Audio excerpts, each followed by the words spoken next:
All right, Clerk Reed, could you go ahead and take the roll, please?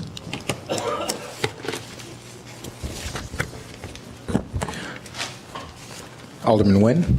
Here. Alderman Wilson. Here. Alderman Ruth Simmons. Here. Alderman Suffredin. Here. Alderman Ravel. Here. Alderman Rainey. Here. Alderman Fleming. Here. Alderman Fisk. Here. Alderman Braithwaite is there. All right, great. We have a full council tonight. Welcome to the Monday, October 16th City Council meeting. Thank you all for coming. I don't have many announcements today. I did want to make a mention that it is Domestic Violence Awareness Month in October. We did a proclamation earlier this evening with the YWCA. And if you're not familiar with the YWCA, a wonderful organization here in Evanston that does a tremendous amount towards preventing and trying to reduce domestic violence. So that's one. Secondly, I got an opportunity today to go to Ebony Barbershop, and right out front of that, there was a ribbon hanging in the tree for Breast Awareness Month, which is happening right now. And I don't think there's anybody probably that doesn't have any friends or family that haven't been struck with breast cancer or passed away because of breast cancer. So it's wonderful that people in this community are doing something. We're going to hear a little bit more about that from City Manager Bob Kowitz in a minute. And then lastly, I had the opportunity to go to the Bird Sanctuary on Clark Beach today, where Rotary International is helping plant trees there. So, you know, we've got all sorts of wildlife that is starting to come back, and wildlife that was already there. So if you haven't had a chance to get down to the Bird Sanctuary there, it's amazing. What Rotary International is doing right now under their new president, who's here from Australia, is planting 1.2 million trees across the world with all the Rotarians. So great work that they're doing. We're fortunate to have Rotary International right here. And with that, I turn it over to you, Mr. City Manager, for any additional announcements. Mr. Mayor, members of the council, good evening. Two announcements. First, I'd like to have Martha Logan, our community engagement manager, to come up along with Patrick Denigan, our community engagement coordinator. We have recently been honored by an organization called 3CMA. I think it's City County Communications Marketing Association, a long-standing local government group of folks who do community outreach, and we were very fortunate to receive 2 Silver Circle Savvy Awards, otherwise known as second place, in two categories. One was for our annual report, and we have put copies at your desk. I'm sure you have all seen this. We're very proud of this. We really believe it's important to communicate to our residents the achievements that we do each year, and this document has evolved largely under the leadership and stewardship of not only Martha and Patrick, but also Lisa Fry, who is our graphics coordinator. So Lisa does all of the design of this and really everything you see. So that City of Evanston look that we've been able to create over the last several years is thanks to their good work. So we wanted to recognize that win. But then the second win was for most creative use of social media, and we're really proud of this, and that is the Friday forecast. And every Friday we do a video that kind of highlights the coming week's events.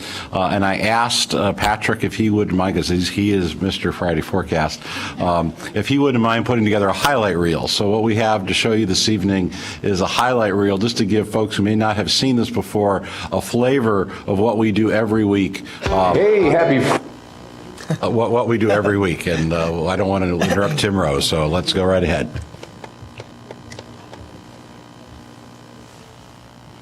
Hey, happy Friday, Evanston. Hello, Evanston. Hola, Evanston. Good morning, Evanston. Hi, Evanston. I'm here at beautiful Lee Street Beach with your Friday forecast. This is the Friday forecast. With this week's Friday forecast. This is your Friday forecast. Here's what's happening in Evanston. Here's what's happening in Evanston. What's happening in Evanston? First, join us this Sunday from noon to 4 for the annual Evanston Community Picnic. 6th annual Women's History Month luncheon. 28th annual Evanston Garden garden walk. Annual holiday tree lighting. Annual Earth Day Arbor Day celebration, Clean Up Evanston. Earth Day and Arbor Day Clean Up Evanston. The Evanston Garden Fair. Evanston Recycles event. The Mayor's Summer Youth Employment Program. Back to Work Week. National Public Health Week. We'll be hosting the Chicago Cubs World Series Trophy. World Arts and Music Festival right here at Dawes Park.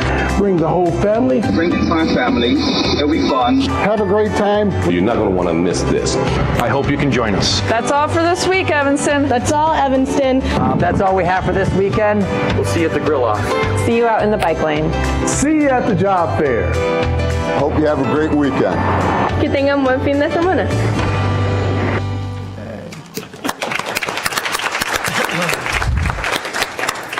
And that we do it every single week. We've been able to involve, there's a large number of employees.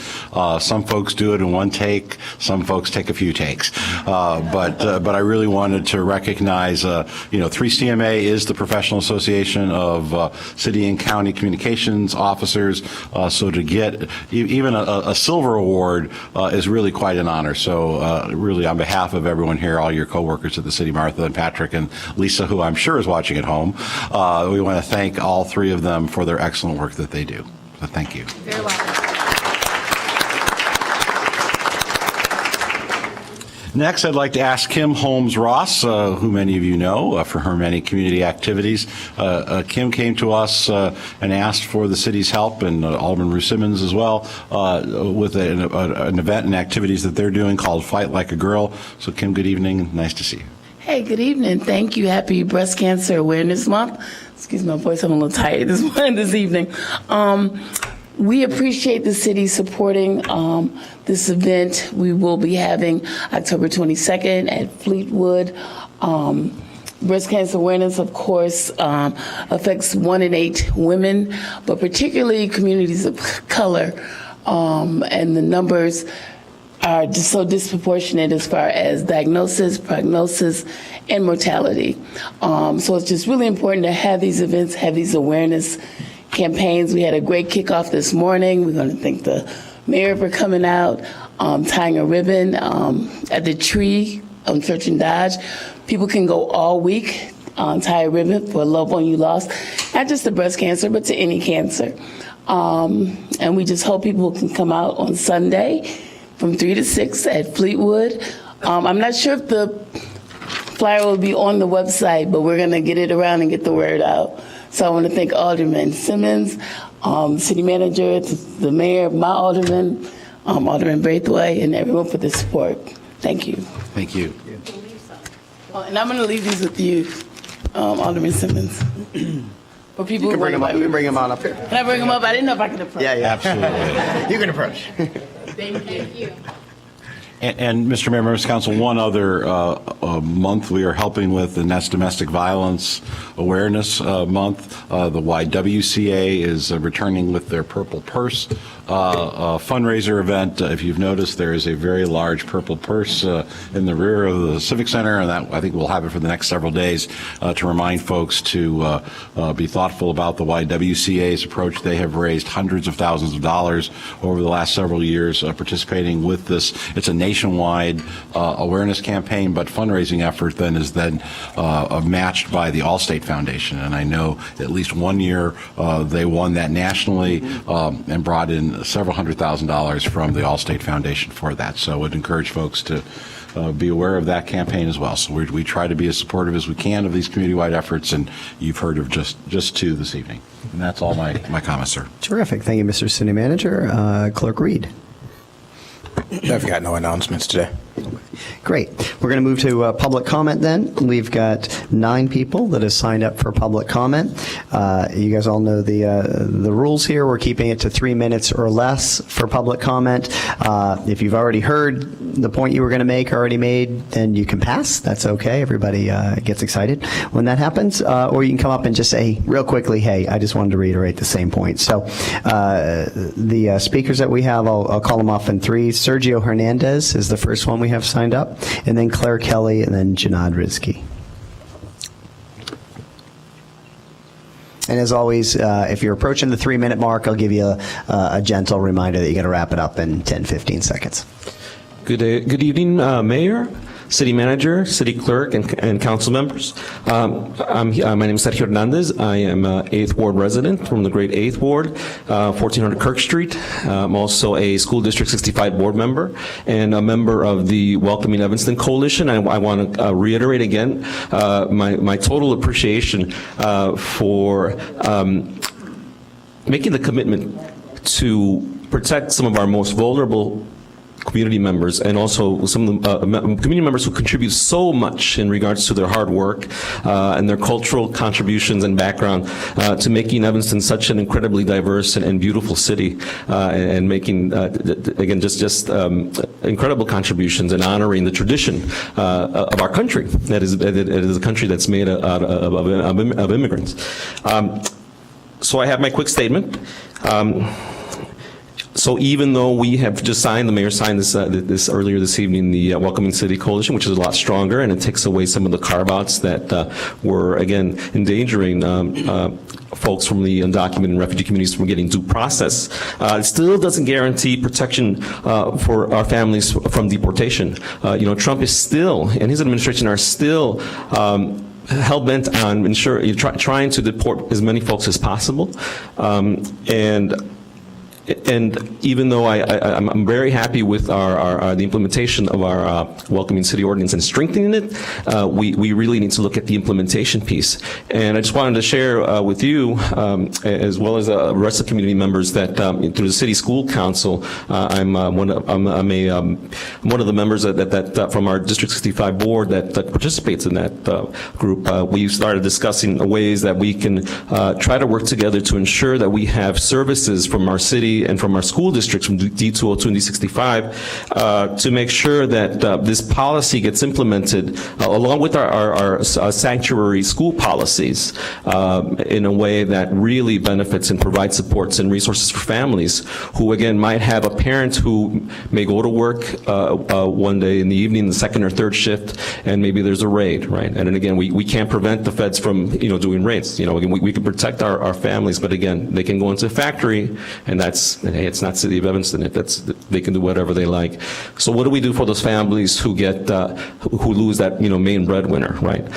So in City Council, or in the City School Liaison Committee, I propose that we start examining how we service our refugee and undocumented families. And the city services, and ensuring we provide a family case management approach and collaboration among all of our entities, right? The school districts as well as the City of Evanston. Can you wrap it up in about 10 seconds? Yep. And as we work together on implementing this policy, let's make sure we also include these supports to our historically marginalized Evanston Black community. And I also want to congratulate you and thank you for ensuring that City Clerk Reed is able to do his job, because again, he earlier in the Rules Committee, he's demonstrated, and I think in earlier meetings, he's demonstrated his ability and his talent to be able to do the job that he's been entrusted by our voters. Thank you, sir. And again, thank you so much again for letting him do his job and making him the FOIA officer for the city. Great, thank you. Next up, Claire Kelly, then Janad Rizki, and then Chris Davis. Let's see, do we have Claire Kelly? Not seeing Claire. Yes, go ahead, Janad.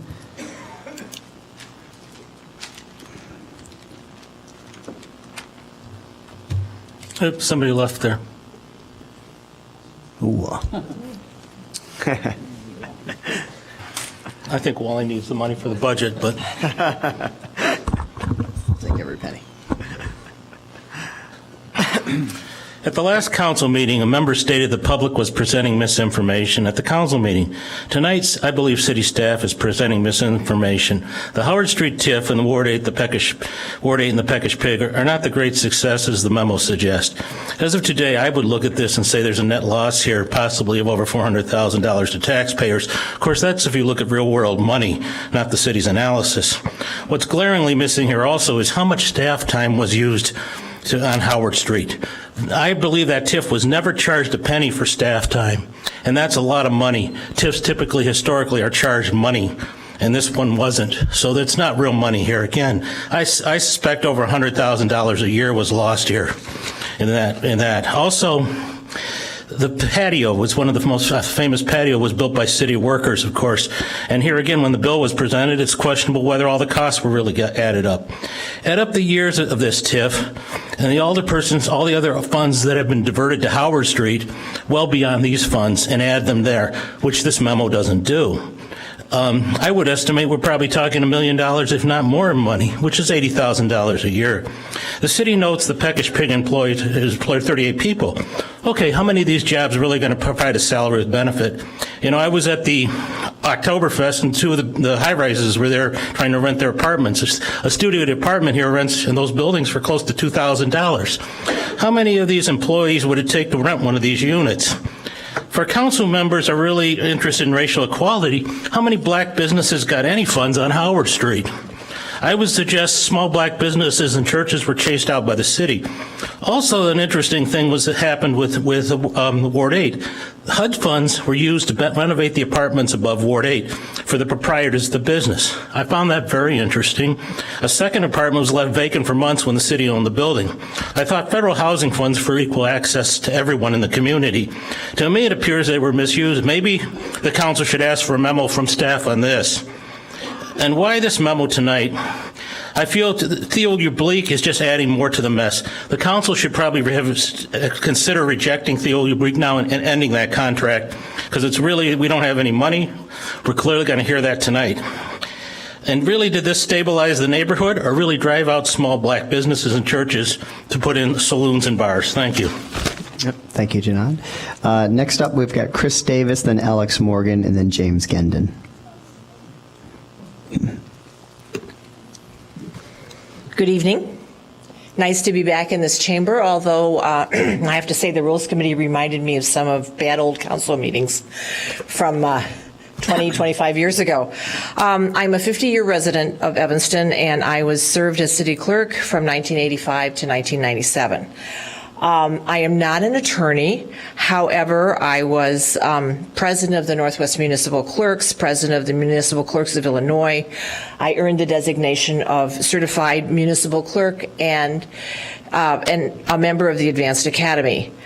I was also in the President's Council of the International Institute of Municipal Clerks and a member of the Illinois Municipal Clerks Education Committee, which is the more important point. I consulted Illinois compiled statutes and the city code frequently during my tenure. Just to make sure that I knew what I was talking about, I looked up both the city code and Illinois revised statutes regarding the municipal clerk's office. I noted a few things had changed. In the city clerk's section, Title 1, Chapter 7, there were definitely some changes in the city clerk's office. The city clerk is no longer designated as the local election official, which I was as clerk. That surprised me, and I don't know whether that was a sin of omission or commission, because it was ever thus. The other thing I noticed was that I used to appoint my own deputies, and now the code says that the city manager is responsible for appointing the deputies to the city clerk. And also, we did not have any particular requirement when the minutes had to be done, except by custom. We always had them ready for the next council packet. Here it says in the city code that they are to be provided to the city council not later than 5 days following the meeting.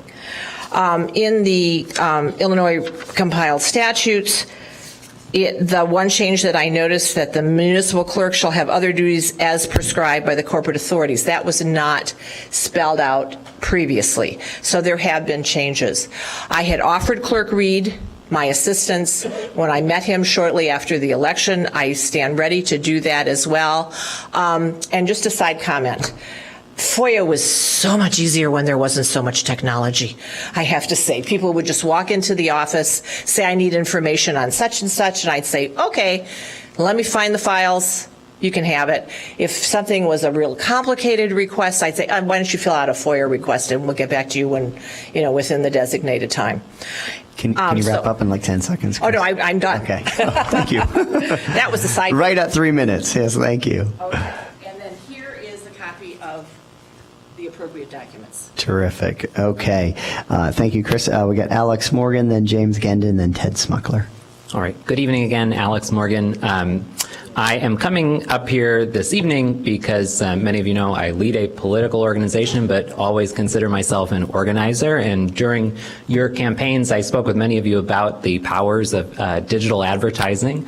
And I say that because circling back, I noticed over the past couple of days as a regular Lyft customer, I'm getting digital ads from Lyft, the ride-sharing service, asking me to oppose something in the city budget. But I think to myself, we are now an environmentally conscious one-car household. When I go to the airport and other places, I do take Lyft because I think it's a helpful service. In addition to, I see Alderman Wilson out at the Metro in the morning and the CTA. But I think that you're going to get a lot of requests from folks who are being directed by these digital ads. So I felt compelled to come up here and say that if a couple of dollars on my ride is going toward paying for a position that might be eliminated or the roads that that car needs to drive on, I would like to pay that couple of dollars. So since you're going to hear a lot of or cents, as they may be, 20 cents, my apologies for exaggerating it. I would pay a couple of dollars, but we'll keep it at cents. So I just hope that when you see the magnitude of, sometimes corporations are good organizers too. So when you see the magnitude of comments, I hope you keep in mind those of us who are willing to put forth our 20 cents or whatever it may be. Okay, thank you, Alex. James, and then we got Ted Smuckler and then Priscilla Giles. Hi. I'm going to be speaking somewhat extemporaneously, even though I had prepared remarks. After the last council meeting, in which I expressed concerns about the council spending money as requested by Clerk Reed to advise him in his dispute with the city manager over the scope of his powers for hiring and firing, I had a very cordial discussion with Clerk Reed in which I suggested there were alternative ways that we could resolve this dispute without expending money that the city really can't afford to spend at this time. And I'm pleased to say that I had a talk just before the meeting started with Clerk Reed, and he said he would withdraw his proposal, but he wanted me to briefly express what I told him. And what I said was, that first of all, I'm a lawyer. I've had 40 years experience. He showed me some of the documents that were relating to his powers. I didn't have the chance to analyze them, to look at how they've been construed. All I can say is it's a plausible argument that is worthy of being considered. His great concern was that the law department had not put in writing or clarified its reasoning for disagreeing with him. To my mind, the responsible solution to that would be for the law department to express its reasoning, to engage in a discussion with the clerk to determine whether or not they can resolve this issue. As I say, it's a controversy that's both sides may have merit.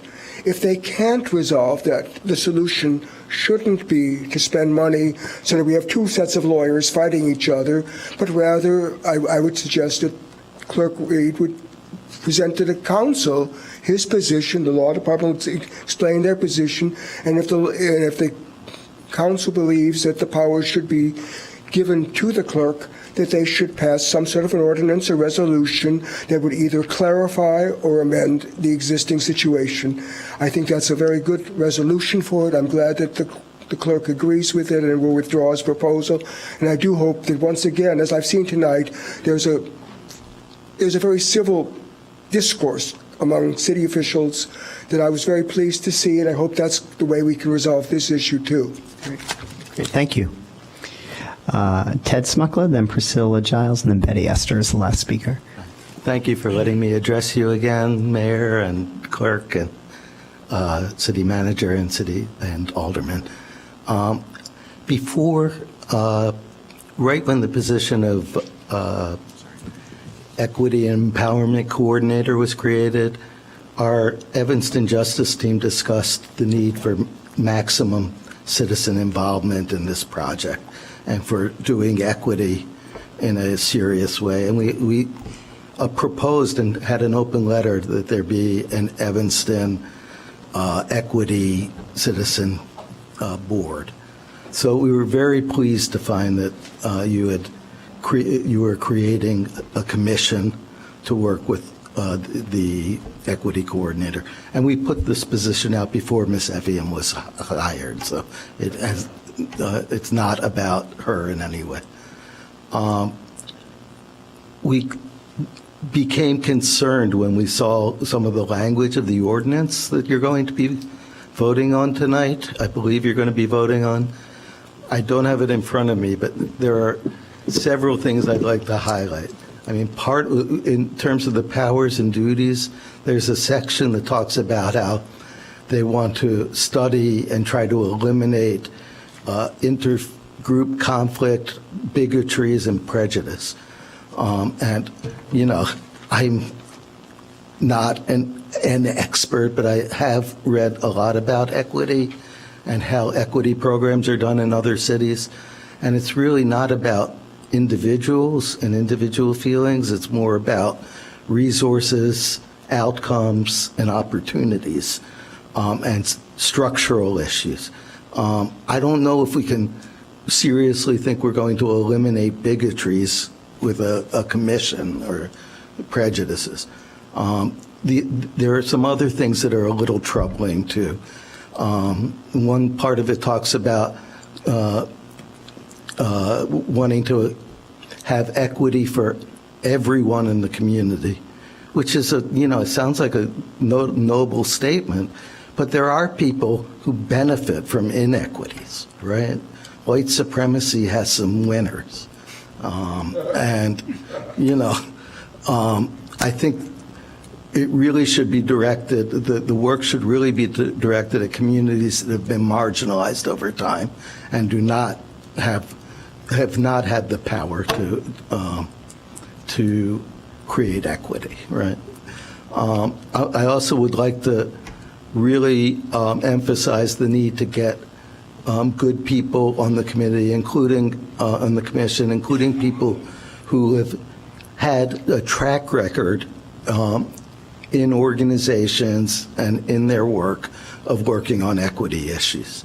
10 more seconds, Ted. Okay. So thank you for letting me speak. Thank you. Thank you. Okay, we've got Priscilla Giles and then Betty Esther, and that'll end public comment.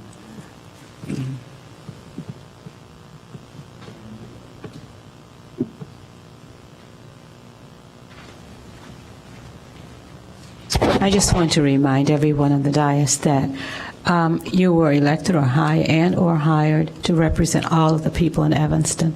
And I hope as you discuss, vote, plan on the Equity Committee that you will remember this and remember that we have people of all ethnic races, we have languages, and we need not only the rich, the poor, but we need everyone considered as you do this. Thank you. Thank you, Priscilla. And then Betty Esther. Good evening.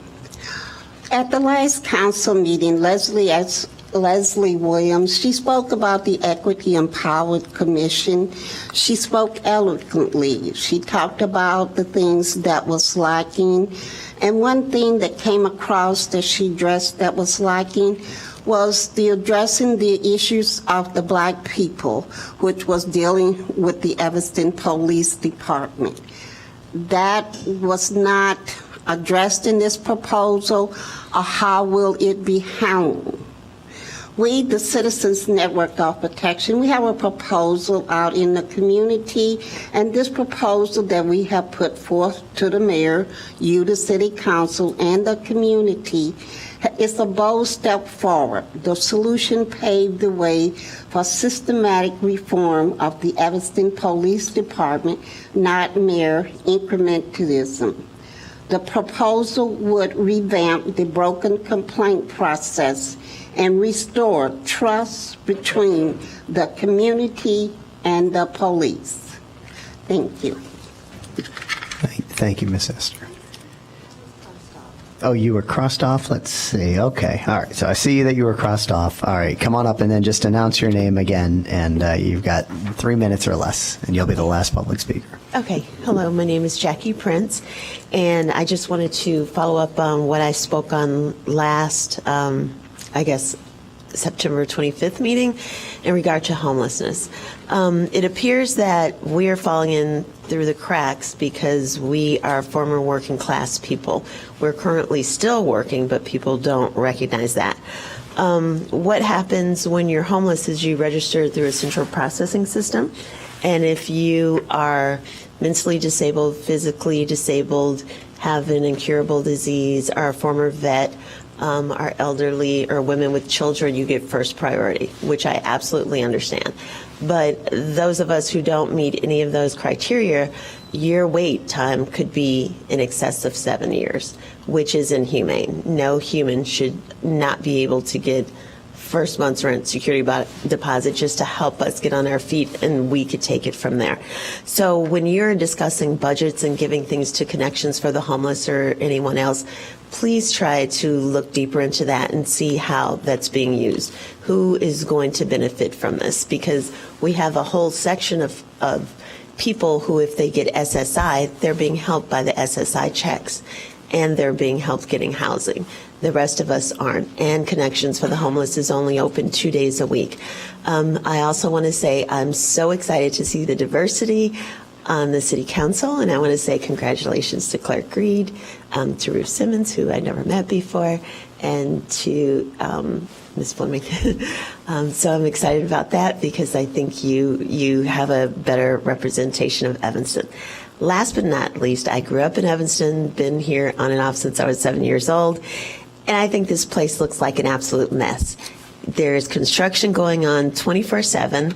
There are trucks going in and out of these quiet streets as early or late as 3 a.m., which is a shame. This used to be a peaceful, quiet, beautiful town, and it still is, and it still can be. So can you limit the construction to not being into every single pocket in Evanston so we could at least have peace on the beach, which we don't have because the city trucks go there, and then there's the raking of the sand, and then it's just too much. So Evanston was pretty good to begin with, so it really doesn't need this much of a makeover. Thank you for letting me speak. Thank you, and Jackie. Congratulations, All right. Mayor Haggerty. Thank you, and thank you everybody for your comments. As I've said before, they are heard up here at the dais, and we appreciate everybody coming out.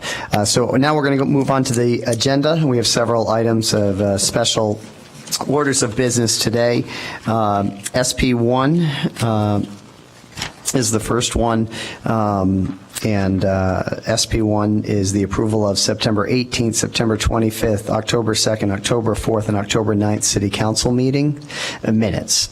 Alderman Wilson.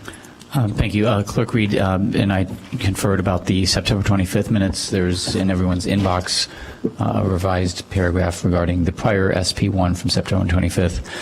It happens to be the one that I read at the Rules Committee meeting, so you've all heard it now. As I read that through. So with the amendment to the September 25th minutes regarding SP1, I move approval of those minutes. Second. Okay, seeing no lights, all in favor? Any opposed? All right, SP1 is passed. SP2, I'm going to ask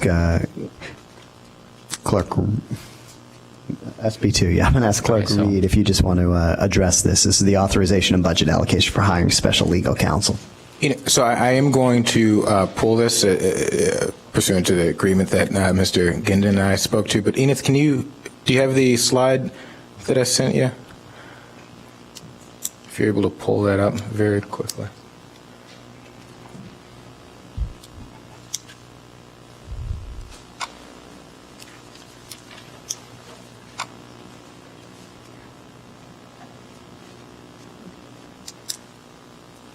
And what I want to do is just explain my legal reasoning for wanting this, and then I hope that the law department, and the slide's a little wacky. I don't know what happened with the conversion to a PDF, but I hope that the law department can put together a written memo describing differences of opinion, and then the council can deliberate that at another time.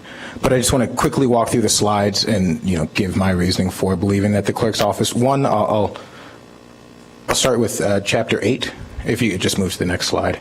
It says, the council shall appoint a city manager who shall be the administrative head of the municipal government and who shall be responsible for the efficient administration of all departments of the city. All right, and then you can, if you'd like, continue to read on. But the next page is, well, what are those departments of the city? If you can go on to the. I'm sorry, back one more. Yep, right there. So for the purpose of this code and for the administration and enforcement of the affairs and policies of the city, there shall be the following executive departments of the city. And it goes on to say the library board is separate, which we all know. But if you can continue to the next slide at this point. And then this lists the executive departments and the correct department head. The clerk's office is not listed as one of those departments because the clerk's office is an independently elected office. If you can move on to the next slide. And so, the interpretation of the law that says that the city manager has the power to hire and fire staff in the clerk's office is this. This is from Chapter 7 of the City Code, and it says the city manager may appoint one or more deputy clerks who shall be empowered to perform all of the duties of the city clerk during temporary absence of said clerk. And so this is where folks have interpreted that the city manager solely has the power, to make the hiring and firing decisions in the clerk's office. If you notice down at the bottom, this was something written in 1957. My interpretation of this is, the original code was in 1957. My interpretation of this is that in 1957, if there was just one clerk and government was a lot smaller then, and that clerk happened to be absent from the building because they were sick, that the city manager had the power to appoint someone else in the building who could fill in for the clerk and not necessarily hire and fire all of the clerk's staff. If you can go to the next slide, Enith. And then this is Division 30. This is from the Illinois Municipal Code. If you read Section B that is highlighted, it says in municipalities of less than 500,000, the municipal clerk, when authorized by the corporate authorities, may appoint the number of deputy clerks necessary to discharge the functions and duties of the office of municipal clerk, who need not be residents of the municipality. The corporate authorities may limit the number of deputy clerks that the municipal clerk may appoint. And so this is, again, where I believe that the clerk's office has the power to hire and fire their own staff. We, of course, our population is under 500,000. If it was over 500,000, we'd have all those Albion developments. But I would definitely have the power to hire and fire my own staff. We're under, so it is left up to the corporate authorities, and the corporate authorities have authorized this office through the budget to hire 2 deputy clerks. If you can move to the next slide. So again, this is from the Illinois Municipal League. This is regarding home rule authority. And number 7, with home rule authority, you cannot change providing for officers their manner of selection and the terms of office except as approved by referendum or otherwise authorized by law. So this is saying that you can't. The deputy city clerks are officers of the city, and my interpretation is that the clerk has that power to hire and fire them. So to change that would have to go through another process. If you can go to the next slide. This is a statement from Alderman Wilson. This is from March 10th, 2014. And so he says, elected officials don't report to the city manager, so why institute a policy that allows employees to report to someone other than the person they are supposed to be there to serve? Elected officials are accountable to the people who vote them in office, and if they change the way it is being done and have employees answer to someone other than the elected official, you provide really 2 opportunities to undermine the elected officials in what they're doing. And if for some reason the city manager, and he clarifies that ours would never do this, chose to undertake a course to undermine any given elected official, they could simply do that by utilizing employees of that elected official and that would be inappropriate. And as I stated at the last meeting, my new deputy clerk, without being prompted or anything, just understanding the dynamics that we were coming into, said that he felt uncomfortable. Sorry for saying this, but he felt that he could potentially be the victim of some retribution against the office, and he could be fired, and he's getting a new car. He doesn't want to put his job at jeopardy. And so I think it's very important that the staff in an independently elected office reports to that independently elected official, and that this office would be severally responsible for those employees. If you can move to I believe there's one more slide. Oh, and that's it. You can go back to the last slide. And so also, with the legal representation, I have put in an official request to the law department. I wanted a few other issues clarified with this request for legal assistance. This being, to me, one of the most important. Another is a few questions on FOIA, which I think we have worked with the law department to begin to answer those questions. I put in a request to the law department a few months ago. Another thing that I want answered is, what is the process for making the clerk? I just want to see what the process for making the clerk's office appointed is and how that would happen. And so that's another legal question that I would like answered. I put in a request to the law department a few months ago and haven't received a written response yet. I'm hoping that we can now get that. And then I think this can potentially also be answered by the law department if we get a written memo from them responding to my request here.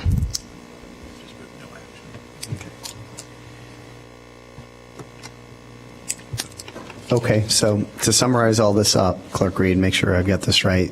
You're saying that you would like no action taken on SP2 right now, and that you would like the City of Evanston's Corporation Council to take a look at the slide presentation and everything that you've put forward, and put forward a written legal interpretation which the council could look at and you could look at. Is that correct? Right, and also answer the question as to how the clerk, how the office could potentially become. Not become, because I think the office needs to be independently elected, but just having a clear understanding of what the process of making it an appointed office is. Okay. All right, great. Is there any council members that want to move this?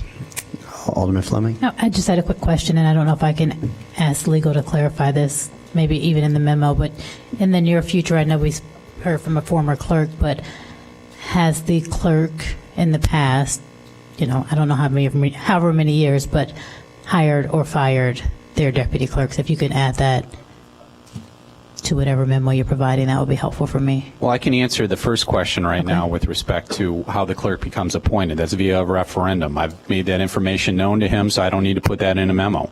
It's out there. It's a change of form of government. So I'm going to state that on the record right now. And then in terms of the past practice, I believe we did a memo in 2014 that lays all this out, so I can pull that and recast that. Thank you. Clerk Reed. If I may comment to just be a bit more blunt about the about the disagreement, I made an attempt to hire a deputy clerk, someone who had was highly educated, had a master's degree, had years of experience in operations management at a nonprofit that dealt with civic engagement and voting, civic engagement and voter rights, a very well respected nonprofit. And I attempted to, again, hire that person and pay them within a range that was already appropriated within my budget, and I was denied that opportunity, and I was told that the position was reclassified down because real estate transfer stamps and passports had moved out of the office, which those aren't vital functions of the clerk's office. And in fact, with passports, that's a service I think we're going to, get rid of next year. I think, real estate transfer stamps, it's written into the code that that's a function of the CFO's office, of the Chief Financial Officer's office. I want to focus more at the office on elections. We're involved in VPAC. We're also involved in the open data governance team, and we're looking to expand the services that the office does within, staying in our lane of civic engagement and resident empowerment. Okay, thank you, Clerk Reed. Alderman Fisk. I just had a question. What is VPAC, please? VPAC is a coalition of the League of Women Voters, NAACP, a number of other local organizations that work on voting issues, and we're looking to get very heavily involved with that group. In my role as the local election official. Okay. Is there a website that you can forward on to us? I'd like to read more about it. I think you can reach out to the League of Women Voters. I think they have a website. The League. PAC says Political Action Committee to me, and I'm. Well, yeah, it doesn't stand for. It doesn't stand for Political Action Committee. It stands for Voter Participation Action Committee. I think. Yeah, Voter Participation Action Coalition. So that is what VPAC. I didn't make up the name VPAC. Okay, I'm just asking this of the PAC part of it. So if that's on the League of Women Voters website, I'd be happy to read about it. Great. Okay, seeing no more lights on this SP2. Next steps here on this issue, then, Mr. City Manager? I'm just getting ready for SP3. All right, all right. Is the request for the Corporation Council to take a look at this slide presentation and give some direction to the council? Okay. That would be great. All right, let's move on to SP3, Howard Street Economic Development Report, Peckish Pig and Ward 8. City Manager? Yes, Mr. Mayor, members of the council, Alderman Rainey asked at a previous meeting that we prepare a report, which you'll find in your packet. I guess I wanted to say a few words. Mr. Lyons is here and can answer any questions. The Howard Street redevelopment has been really something, and I think it is unfortunate that occasionally members of the community come to pillar it. Redevelopment is really simple. You take property that is underdeveloped, underperforming, and you make changes there so that it better serves the community. And when you look and you hold that definition of redevelopment up against the work that we've done on Howard Street, it's a textbook example. The work we have done there has been a catalyst. The work we have done there really has made changes that the private sector has not been able to do. The city, through its efforts, has been able to do that, and it is now serving as a catalyst for other efforts. So, I think that the dollars and cents of it really don't capture it, really don't capture the transformative nature of these projects. And again, that's what redevelopment's all about. It's nothing really spectacular, but it's hard work, and it's something that this council under Alderman Rainey's leadership has really been able to accomplish and has turned a corner. We have the document before. I'd like to ask Mr. Lyons if he just wants to briefly come up and walk us through the information. We've also put at your place a revised page 43 of the packet, which reflects some additional numbers changes. So, Mr. Mayor, if it's all right, I'd like Mr. Lyons just briefly to walk through what's in the packet. Thank you, Mr. City Manager, Mr. Mayor, Clerk Reed, members of council. As noted, the revised page 43 lays out first Peckish Pig and then Ward 8 as far as a total listing of costs and also a total listing of returns. As the city manager pointed out, these are just the numbers. So there's a lot of ancillary benefits to these developments because they were after 415, Howard, there was nothing in the way of business development. So with that being said, Peckish Pig was originally purchased and then it was improved.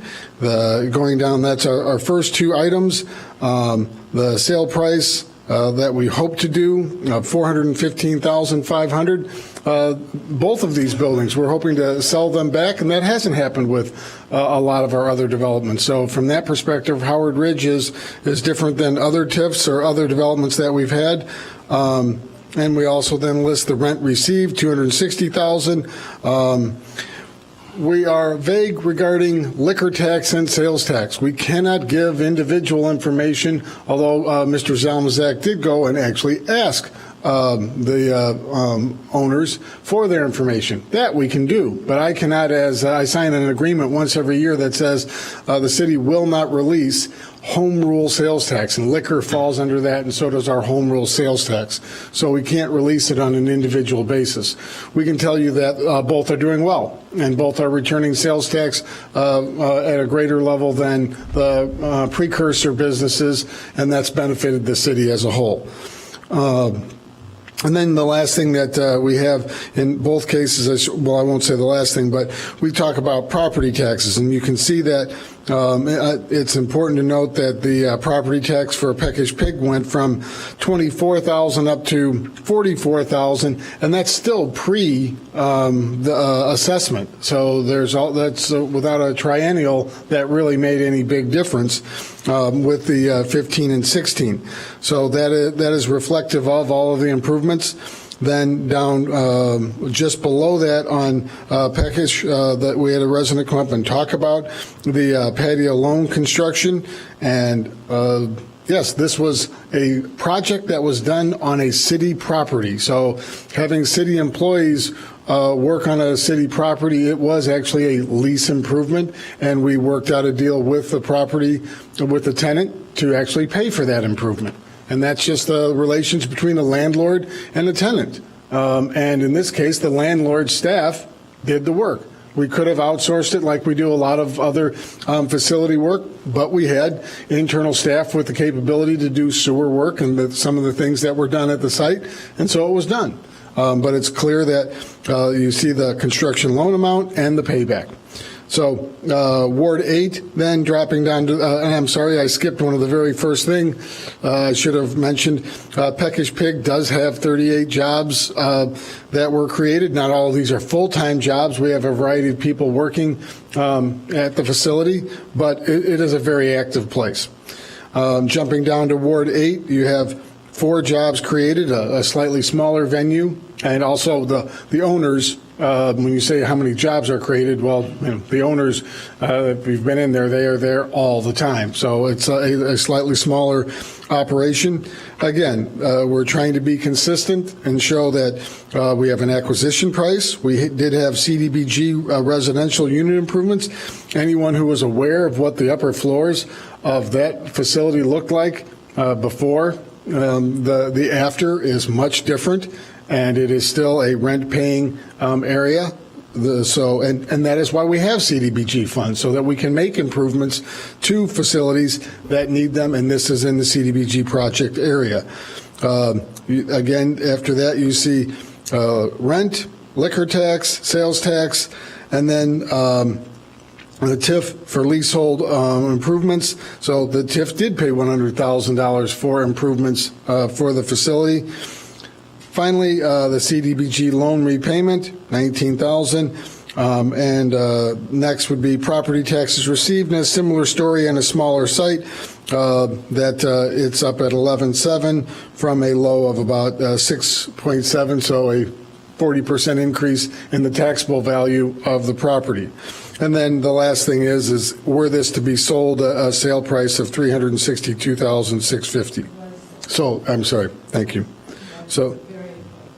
Yes, thank you, Alderman Rainey. So what does that give us as a bottom line? As the city manager pointed out, even with all the incentives, a net gain, $396,000 for Peckish Pig and $177,000 for Ward 8. And again, that is just the dollars and cents.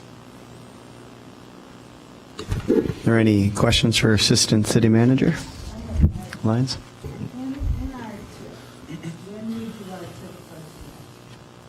We do every year a TIF budget. I mean, we have to spend budget out our money. Do we not include any money for staff? Yes, every year this TIF pays an administrative fee to the general fund for the work that I do, and now that economic development is included, for the work that staff does. And every year we walk through that document, or rather each TIF's expenses with all of the taxing bodies to make sure they're aware what we spend for administrative expenses in each TIF. And that's exactly what I thought I remember every year, going to almost every single annual TIF meeting and reading the TIF report. How do we convince some members of the public that we actually do that, so that when they come up here and tell other members of the public that we're lying, cheating, and stealing, that we're really not, that we really do these things, that we really take this money and treat it very seriously, and that we are very responsible, and that, for example, the property tax being paid by Peckish Pig, the increment here over whatever the previous owner paid is actually going into the TIF because it is an increment. I mean, and you say how we do that? What do we do? Well, we do that by abiding by the statutes. Yeah. And once a year, we provide that to not only residents in a public session, but to all of their other elected representatives or staff who can come to a joint review board meeting to see how every single TIF is administered. And what happens in this community is not what happens in other communities where school districts and cities are not coterminous. You have much more contentious TIF meetings when a school district is more concerned with what the development dollars are, how they're being spent inside a TIF. Our two schools have gone on record with their satisfaction. This TIF actually has an agreement where both school districts gave away their right to have a review of future development projects that involved housing. And there was a clear point in the statutes that said if you ever do any housing-related development in your TIF, the schools have to have a right to have a study done. And when we did the 415 Howard Agreement and we shared revenues, the school said, this is a great deal for us. We won't need this agreement for the rest of this TIF. And that showed a level of cooperation between the two schools, districts, and the city. I was there, I remember. Great. Alderman Wilson. Thank you. It's a comment. So when these came up, I voted against them. And at the time, I said, I hope I'm wrong about it. So I'm thrilled to be wrong about it. If I knew they were going to do this well, I absolutely would have voted for these. Alderman Rainey deserves a lot of credit. Our staff deserves a lot of credit for putting together successful projects that have certainly exceeded my expectations. But I think everybody's, they're great businesses. I love going to them myself. But I'm thrilled with how this turned out, and I see absolutely nothing to complain about with these projects. So thank you for the good work, and thank you for the leadership, Alderman Rainey. And I'd like to say, because the reason I wanted this is because exactly what we heard tonight, and I knew that was going to happen, that this was all a bunch of lies and fake facts and fake numbers. But it's important to note that not one church was put out of business because of these two properties, and the two legitimate businesses that were here were moved to the owner of this property's other building. One was an accountant, moved across the street. One was a multi-purpose store, Convenience Plus, moved down the street a little west. The only church recently that was put out of business went out of business by itself, and in fact sold its building to Jamaica Good to Go, the restaurant that went into 7-Eleven Howard Street. So we're not responsible for that. And those stories just aren't true. There were no leases here. There was a family that lived at 631 Howard, and they were so grateful for us relocating them, because as we stood in their unit, the roaches were crawling all over my feet and Johanna Neiden's feet and the dog's feet, and I mean it was just the most unbelievable living situation. So the relocation a block or two away was something that they were hopeful for, and that we made possible for them, that they could not have done without us. So thank you, Alderman Rainey. Seeing no more lights, is there a motion to accept and place SB 3 on file? Moved. All in favor? Aye. Any opposed? Okay, we'll move on to SP 4, Resolution 81-R-17, Collective Bargaining Agreement with the Fraternal Order of Police Officers. City Manager.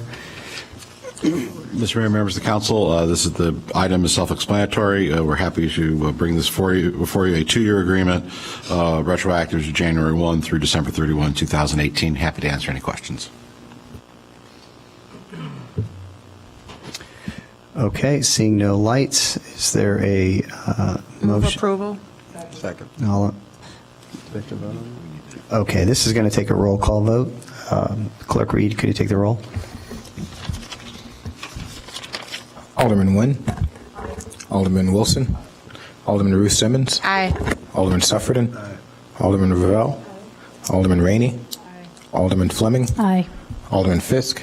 Alderman Braithwaite. Aye. All right, SP4, Resolution 81-R-17, collective bargaining agreement with the Fraternal Order of Police passes 9-0.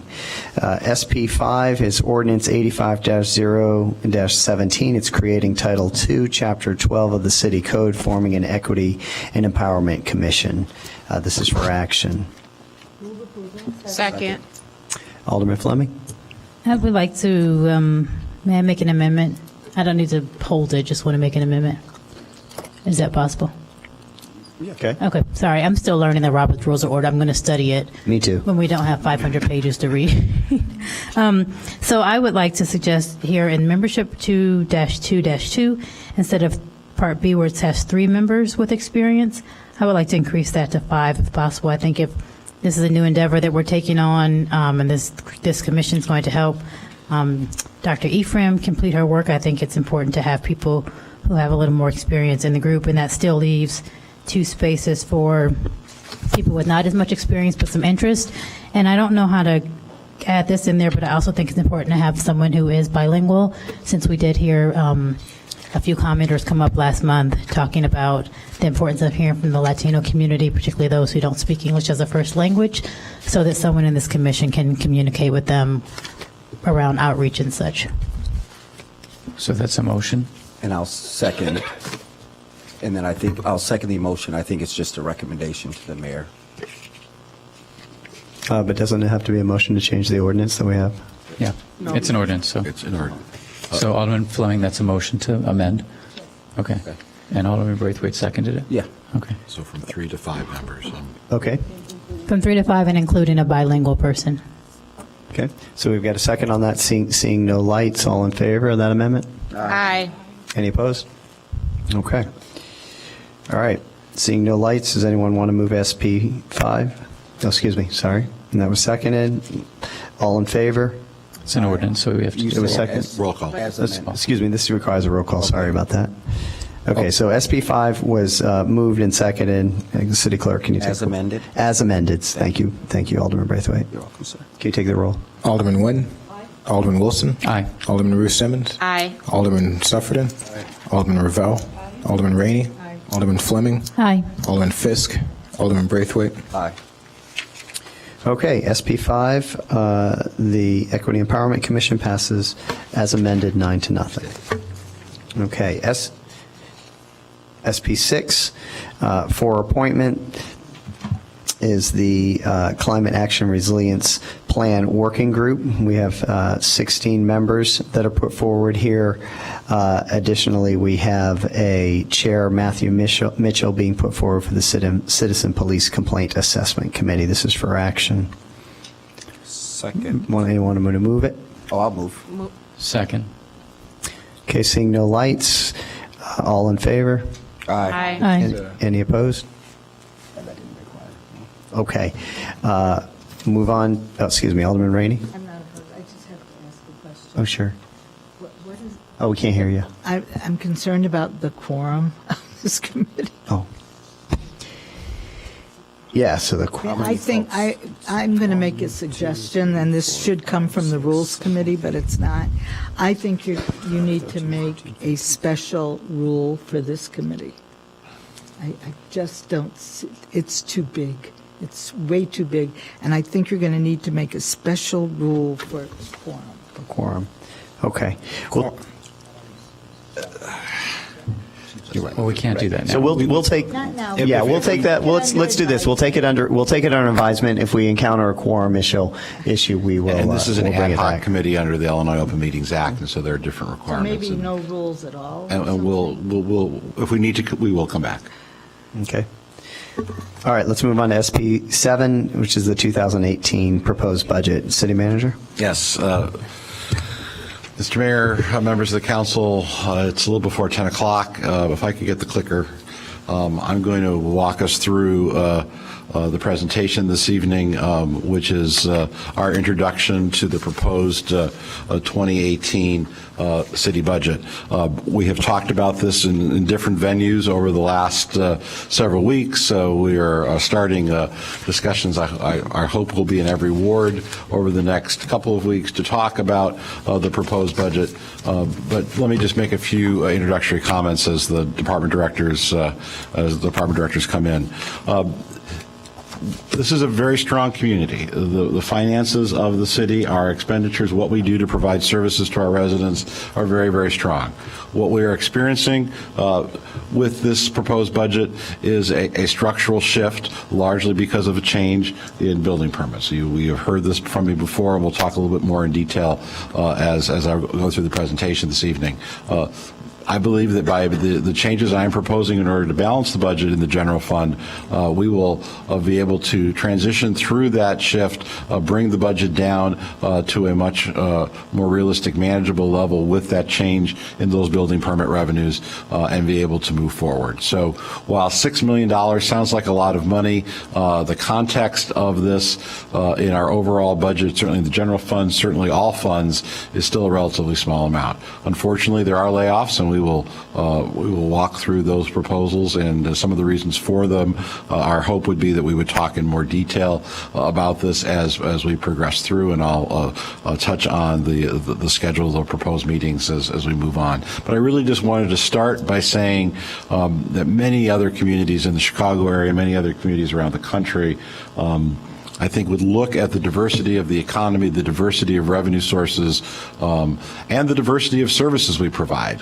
We are perhaps not second to none, but certainly among a very small handful of communities in the entire country that provide the breadth and depth of quality of life services that we do. And so it's not surprising that from time to time we are going to have some fiscal challenges, because quite honestly, we do a lot of things. People in Evanston demand a lot of things, and while many people will pound their fist and say, I pay my property taxes, we all know, unfortunately, that number is about 15% of the property taxes in Evanston go toward municipal functions. So I think that's enough of a preamble. But again, I want to really just start with a positive, and that is that this community, this city government is very strong. And I think that through this budget process, we will make some necessary adjustments, and we'll be able to continue to provide the services that our residents will look to have. So there's a first set of meetings. This evening we start. Next Monday evening, the 23rd, we'll come back and talk specifically about the capital budget and a review of our other funds. And then on Saturday, October 28th, is a public hearing on the budget. And at that point, traditionally the City Council has gotten into deliberations. You've been very generous in sharing your questions with budget memos. We have one set of budget memos already released. We would expect to do another one here over the next week. And so hopefully by the time we get to the 28th, the questions will be asked and answered and allow the council to deliberate. All funds for the budget for next year proposed at $338,888,344. So it's a 13% increase over 2017.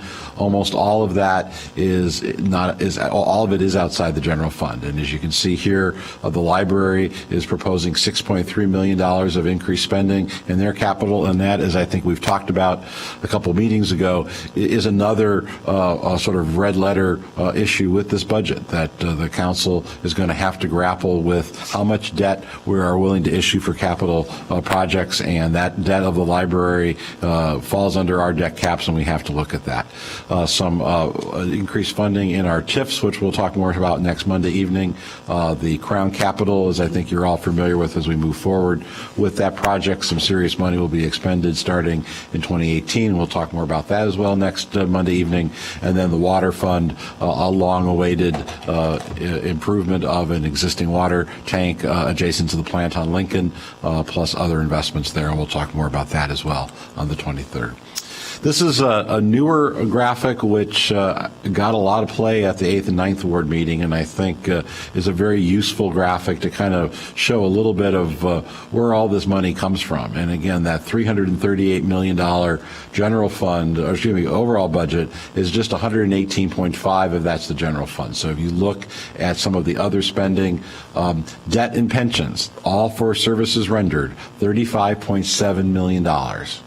That's a lot of money in debt and pensions, and that's something to look at. The capital budgets, the enterprise budgets, the TIFs, and whatever, and the other funds that round out the $338 million. On the expense side, in the colors, again, $63.7 million for police and fire, our largest category of investment, and then the Public Works, Parks and Rec, Health, Community Development and Administration round out that $118.5 million of the general fund.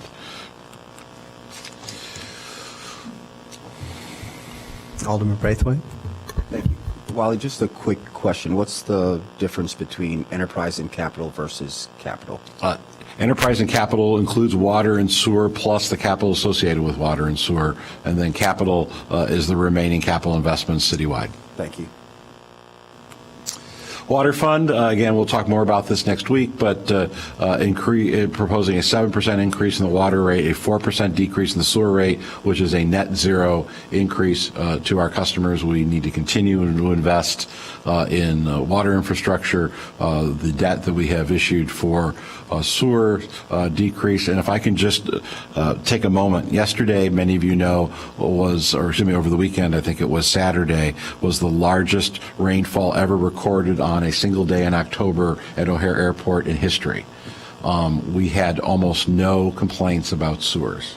So to think that we got record-breaking rainfall, and I won't say we got no complaints, but the number of complaints you could count on one hand. So the investment that this community has made over a long period of time in sewers is paid off. As that debt is coming off of our books, I think we now have a little bit of an opportunity to increase spending on the water infrastructure. And of course, water sales, we have imposed a rate at Skokie, and we will continue to work through that process with the Village of Skokie. We will begin selling water to Morton Grove and Niles, hopefully by the end of 2018.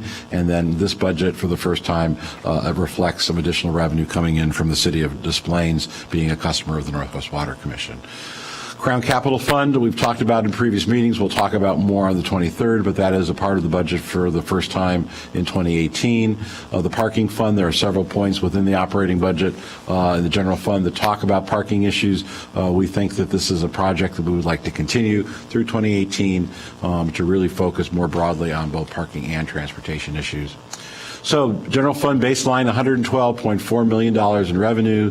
The major pieces, as I said at the outset, a $5 million decrease in building permit revenue, a 3% decrease in sales tax, which is a mix of a decrease in actual sales, as well as the fee that the state of Illinois is now charging for the collection of the home rule sales tax, and then a 10% decrease in the state income tax, another action of the Illinois General Assembly to balance its budget. So 10% of the funds that we receive from the local government distributed fund is a decrease in our baseline revenue budget in the general fund. On the expense side, $118.5 million, which includes a 3% general wage increase. As we have talked previously, the reductions in health coverage bring that overall cost of the packages down a little bit, so we feel very comfortable about that. And then looking at all current staffing levels, and as you will see, recommending a number of position changes in order to balance what is in the budget a $6.1 million deficit. So as I have done in the previous 9 budgets since I have been your city manager, I do not provide a balanced budget. What I do instead is provide a framework for the council to deliberate and consider in order to balance the budget. again, we talk a little bit about that, page 17 and 19 in the proposed budget document. So the first large revenue that, again, has already been discussed by the council is adjustments to the tax levy, really in two pots. One, a proposed adjustment to the property tax of $421,742 to increase the police and fire pension levies. And then the City Council recently has agreed to an increase of 1% or $410,000 of the city's tax levy to cover solid waste services for 2018. It is our intention to go to Cook County and ask that that be a separate line item on the property tax bill, so it is very clear that that is for solid waste services and solid waste services only. So to give you a sense of the tax rate based on various property values, $4.54 change, again, on the city's portion of the property tax, so hopefully a manageable number for Evanston residents. So in order to balance the budget, looking at position reductions, 28.3 full-time equivalent reductions. We'll talk more about those in a few minutes. 5.5 FTE additions. Most of those are coming through a reorganization. We're adding one new position, and that is a records clerk in the police department who will solely work on FOIA video issues and redactions and requirements in order to make the video appropriate to be shared. 7.0 FTE vacancies held open in the public safety, both in police and fire, so that is a net of 26.8 net reductions.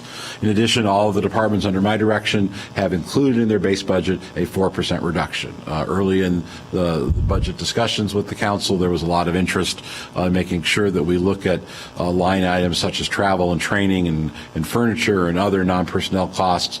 So rather than set any specific numbers for those categories, I've asked each of the departments under my direction to take a 4% reduction, and that is already built into the base budget. City Manager Alderman Rainey had a comment or question. Thank you. I'm not sure if I would like to see this as a graphic or as a aldermanic or budget memo, whatever. But I think it would be ever so helpful to all the people who spend time looking at this if you would include an anonymous tax bill, actual tax bill for the last year, perhaps maybe a house valued at $350,000 or $400,000 that was very legible, because people are just not understanding it. I had back and forth with somebody who said, I don't care what you said, you raised my taxes last year 11%, and I just can't take it anymore. And I mean, people are just not getting that there are all these lines on the budget. They don't care. And I agreed with them in the final analysis. It's what you write that check for, but it does matter to whom they're talking. I mean, certainly, you really need to talk to some of the people who can make a difference for them. Sure. And so it would just be really helpful, because it would bring people to take a look at their last bill. Certainly, or and we can do that as a budget memo, and have the graphics to put up. And you wouldn't even need to make any explanation. Just here's what your bill looks like. Alderman Ravel. Could we go back to the slide that was for the solid waste?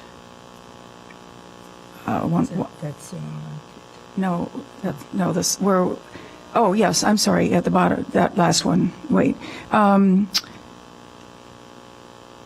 Okay, so City Council has reviewed an increase, and we're going for the 1% tax levy to cover the solid waste services. Is that, I believe that discussion happened in ANPW. I'm not sure the whole City Council did we get to, is that meaning all the increase that's needed to cover the various solid waste services is coming from an increase in the tax property tax rather than some from fees? That's what we were directed to do. So no action's been taken, Alderman Ravel. Okay. We will have this as part of the tax levy ordinances, which you'll see for the first time on October 28th. Just that it would be more accurate than to say that ANPW committee has reviewed. Very well. Thank you.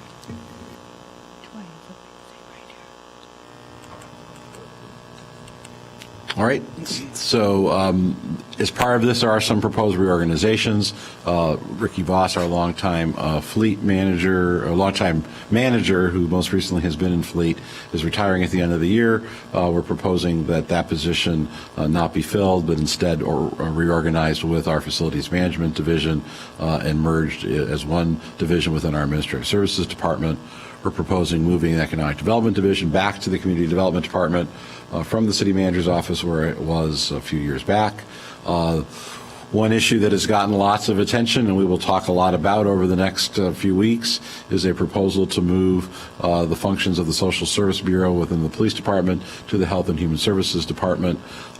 This would be eliminating several full-time positions and creating one full-time and 3 part-time positions. I'll say at this point, and Director Thomas Smith will have a presentation for you, likely on the 28th, if you'd like to hear it at that point. We feel very positive about the move, not only from a dollars and cents standpoint, but really a way to better provide those services to the community, working more closely with the health department. And so we will have much more detail on that, job descriptions for you as the discussions continue. And then in the Public Works Agency, the merging of the Environmental Services and Infrastructure Maintenance Bureaus to create one new Public Services Bureau within the Public Works Agency. So all of the various sections within, or excuse me, the divisions within these bureaus would report to a single bureau chief, with the exception of the Water and Sewer Maintenance Group, and they would move back to the water operation within Public Works. So the position reductions, I will hesitate to read to you, but in general terms, in the city manager's office, elimination of some vacant positions there. In the human and administrative services, elimination of a filled human resource specialist who focuses on training. The parking repair worker, and other changes in our fleet services department. In the division within the community development department, a vacant electrical inspector position, which has been covered by a contractor for the last year and a half. We believe we can move forward with that moving forward. And then a customer service rep as well, community development. In the police department, the changes with the Social Services Bureau, the vacant manager position, the 3 victim advocates, and a half-time youth advocate. Alderman Braithwaite. Thank you. Wally, is it possible to see a breakdown in terms of a budget memo what we've paid out to that electrical inspector contractor? Certainly. Thank you. Police Department records input coordinator. This is again one position in records that would be eliminated, a filled position, a vacant training coordinator position in the police department. They added early this year a position that is a corporate compliance position, which is largely training coordinator. So this is a position which has been vacant. The reduction of a half service desk officer position to 311. As you know, we closed 311 on Saturday, so that reflects that change. The health department secretary 2 position, and then the 1/10 FTE of the medical director. That position will continue on as a 100% volunteer position. Parks and Rec, elimination of full-time festival coordinator, administrative supervisor, and then the merger of the managers at Chandler and Levy into one position. Again, concern had already been expressed about that. It's important to note that up until this current manager of the Levy Center manager had for several years also managed the Ecology Center. So having the Levy manager have other responsibilities is not a new thing, but we think this, again, makes sense in the light of the budget issues we're facing. Public Works Agency, a special project assistant, a filled position that currently reports to a bureau manager, a vacant Parks Forestry worker 2, the 2 bureau manager positions, and then an equipment operator 2 in streets, which is vacant. No, I'm sorry, it's not vacant, which brings total reductions to 28.3. The additions we've talked about: the video records clerk to deal with body camera footage, the public services bureau manager from the two other positions that are being eliminated in public works, the creation of the additional positions in health, the health services coordinator, 1 FTE, the health human services specialist, it says 1.5. Again, that's full-time equivalents. We anticipate that will be 3 individuals filling a 1.5 FTE, and then the Chandler Levy Center manager position. Vacancies held, included in the budget is a proposal to do a management audit of the police department. That money, $50,000 budgeted in the city manager's office. So until that audit is complete, I'm asking the chief to hold the 1 vacant police commander position open, hold 2 police officer positions open, and then in the fire department, 4 firefighter paramedic positions. So these positions would remain in the budget, but would not be funded, for a total of 7 positions. So this now takes us to revenue changes, and then given the hour, and I think we've done some good publicity in the community about many of these things, I want to just maybe touch a few highlights, and certainly we are prepared to talk about these in much more detail and have answered budget memos already released and to be released on many of these subjects. But we've heard earlier this evening about the reaction to the proposed ground transportation tax on rideshare services. The City of Chicago currently charges 52 cents. I know Mayor Emanuel was releasing his budget today, and I'm looking at the budget staff to see if anyone heard about the Mayor Emanuel. Did they really raise it to $1 or not? There was some talk that that was part of Mayor Emanuel's budget solution to go from 52 cents to $1. But we are proposing 20 cents at this point based on some projections. We think that that would raise $100,000. Airbnb tax, again, to apply the hotel tax on Airbnb operations in the city, we estimated about $90,000. Parking, a number of changes to parking fees and charges and fines, which are a significant portion of the budget balancing. Alderman Fisk. I just wanted to make sure that the regular B&B tax is put up with Airbnb, so they're considered together. Alderman Fisk, members of the council, I am not proposing as part of the budget solution a tax on B&Bs. We have it as something that we call below the line, other revenue sources that the council may wish to consider. We estimated that it's at $10,000. So if the council wishes to add a tax on bed and breakfasts, we believe that it would generate $10,000 a year. So that's something for the council to consider. Okay, I'm just referring that because I want that to be included. So just, I want to be on the record for that. Sure. I think it's a matter of fairness. I mean, if we're going to tax Airbnb, I think we should tax regular Bs and Bs.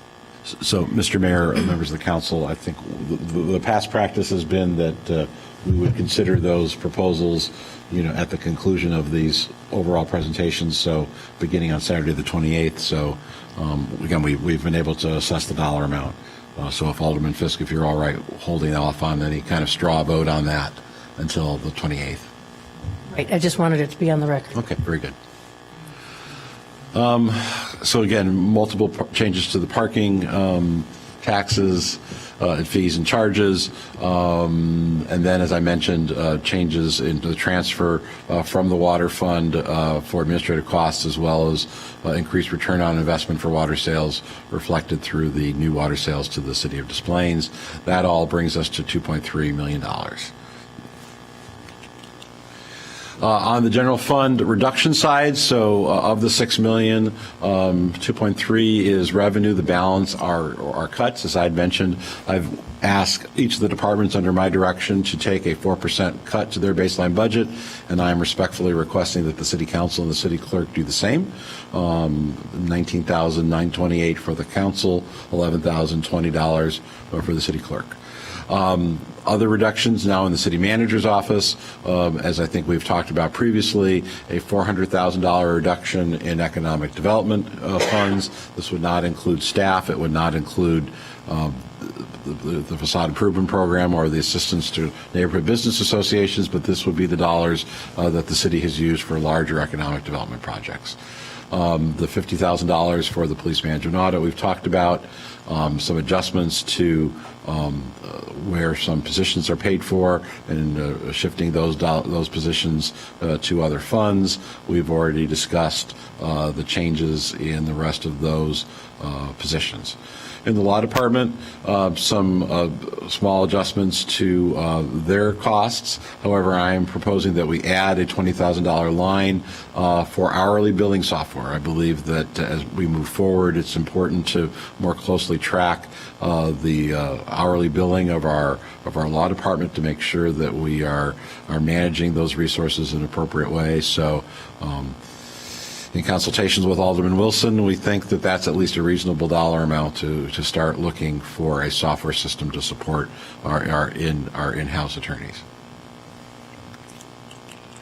Administrative services, a reduction in our payment for unemployment compensation, some additional adjustments of funding of positions to different funds, and the other position changes we've talked about. Community development, we've talked about the electrical inspector and the customer service rep, some additional changes for funding of positions. Also, we've asked the mental health board and its allocations to reduce their number from fiscal 17 to fiscal 18 by $30,682, so that represents a 4% reduction there. And we're also proposing that 25% of the community development director's salary come from the Affordable Housing Fund. Clearly, the council would like to do more with that, and so we're proposing that some small portion of the fund be used to support those costs. At the police department, the Social Services Bureau, we have talked about the records clerks. We've talked about the last line there on the bottom of the slide under police, dealing with overtime and our efforts to make sure that this budget is as real as possible. We are proposing that we make it a $300,000 increase to police department overtime. This would be 3/4 of what would be required if we were tracking to a 5-year historical average. It's my hope that part of a police department management audit would look very closely at our use of overtime and provide additional recommendations for 2019 and moving forward. Alderman Fisk. Go back one. The 25% of the director to the Affordable Housing Fund? Yes. That's 25% of the salary is $50,000? Salary and benefits. Okay. So everything you see, and thank you, Alderman Fisk, I think that's a really good point, is that the numbers you're seeing for all positions are fully loaded. So it is all the costs associated with the position, not just salary. So retirement, medical, all those associated costs with all the numbers for all the positions in these spreadsheets. Fire department, we've talked about the vacancies, other miscellaneous reductions in addition to the 4% across the board. And also then the second line there, an overtime increase. Again, same formula, 3/4 of what would be needed after a 5-year actual for fire overtime. So overtime, having police firefighters work overtime costs the city less overall than hiring additional firefighters. So we think that that's a prudent move there. In the health department, we've talked about the eliminations. We've talked about the additions of the positions to cover the Police Social Service Bureau activities. Currently, as is proposed, it is a net cost savings to the city of about $400,000. So those positions, as they're currently budgeted in the police department, run about $680,000 a year. And then we are proposing going down to $280,000, and we will talk more about the details of that at future meetings. The Parks, Recreation, and Community Services Department, some changes to seasonal employees, the Chandler Levy positions we've talked about, moving a workforce compliance coordinator 50%, which has been currently in the general fund in this department, to the water and sewer funds, the addition of the Chandler Levy Center manager, and then the last item on the slide there under Parks and Rec is increased class outreach efforts. We have seen a reduction, a significant reduction in our adult classes and our non-sports related classes for youth. We're trying to sort through the reasons for that. As you know, we have stopped sending the catalog home 4 times a year, 5 times a year. And so we think that that may be a reason. We're also questioning the classes that we're offering to make sure that they're in line with community interests, and looking at also competition that we have from other venues, both public and private and nonprofits. So we're proposing $25,000 to help us sort through that in the course of next year.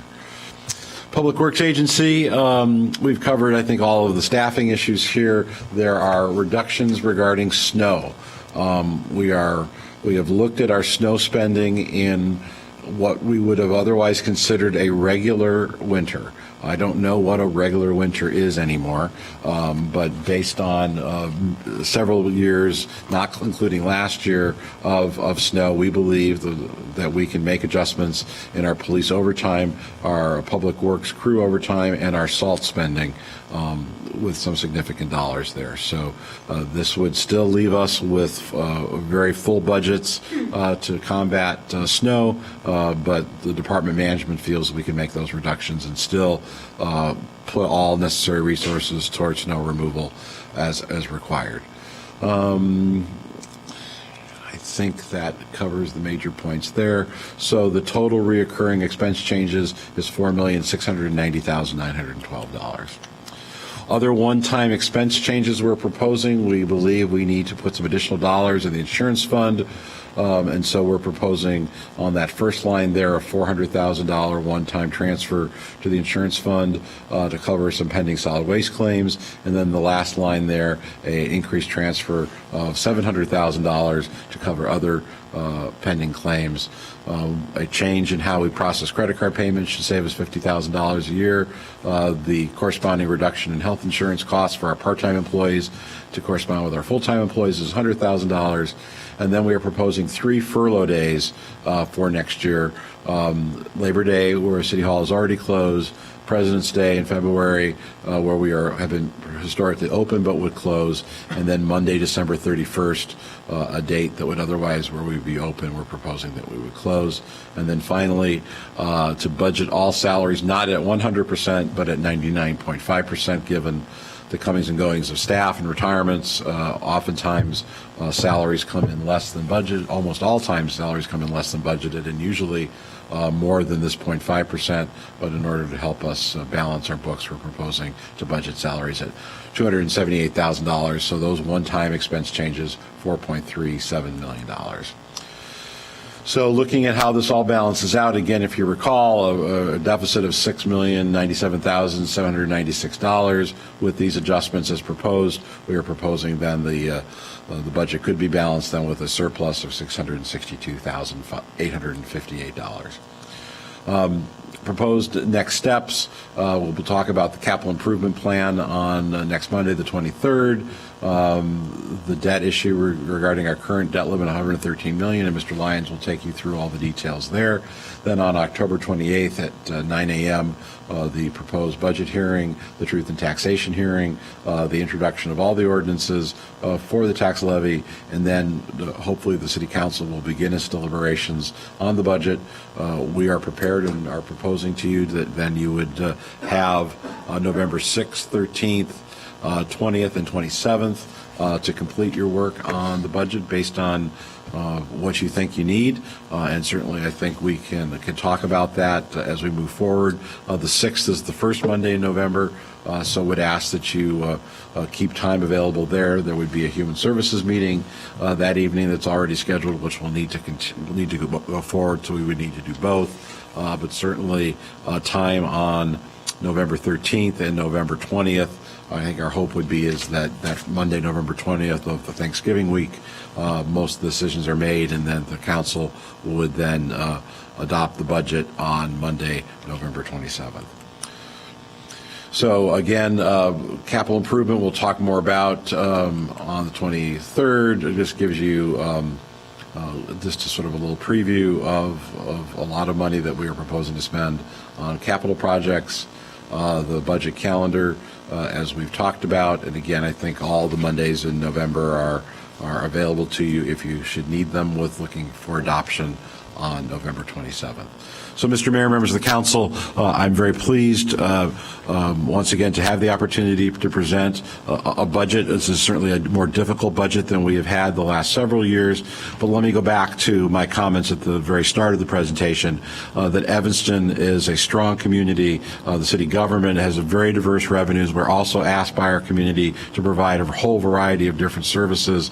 I think this budget is responsible by relying a little bit on revenue, but also making adjustments with expense. We've heard loud and clear from our residents that there is a certain fatigue on the amount of taxes that are paid here, not only from the city government, but all other taxing jurisdictions from the state on down. And it was my goal with this proposed budget to propose something that was mindful of that and has reductions. If this budget passes as proposed, you will have cut more positions than the state of Illinois did for their budget deliberations, and that's an outlandish statement to make, I realize, but I also believe it to be true, and I think that is the responsible thing to do. We can no longer tax our way and fee our way out of these issues. I think we have to be very serious about expenditures, and I believe your charge to me as your city manager is to present to you a realistic budget that weighs all of those factors together. So, Mr. Mayor, happy to answer any questions that the council may have. Could you elaborate on, it was towards the end, I know you're going to get into it more when you talk about the capital budget, but when you said debt exceeds debt limit, can you just elaborate so people understand what that means? Well, we have proposed projects between the city government, the city departments under my supervision, and the Evanston Public Library that would exceed our current debt limit. And the city council has to have a discussion to see if that is appropriate or not. It is not something that will cause us to there is no penalty practically here. There are indirect things that could occur. Our bond rating would certainly be impacted by it. So I think it's a question for the council, the library board of trustees. If they have not, they're finishing their work this week, Karen? Okay, so the library board, though, has communicated to us through its director that its current capital plan for next year is a very robust one, and the council will need to consider how those numbers play against other capital projects. So, is the debt limit set as a specific amount or a percentage of something? And I just want to make sure it is a city policy. Mr. Lyons will describe how it's set. Good evening. The debt limit is a debt limit on property tax funded, so unabated general obligation debt. Can't go over 113 million. You'll only find it in one place. It's in the front of the budget document where all of our funding policies are. It's about 5 lines long, and it said when I came here it was about 107 million, so almost as Wally said 10 budgets ago. We've held the line, but we're at 113 million, and the memo I gave to the council about a month and a half ago said with our debt issuance this year we went up to 111.5.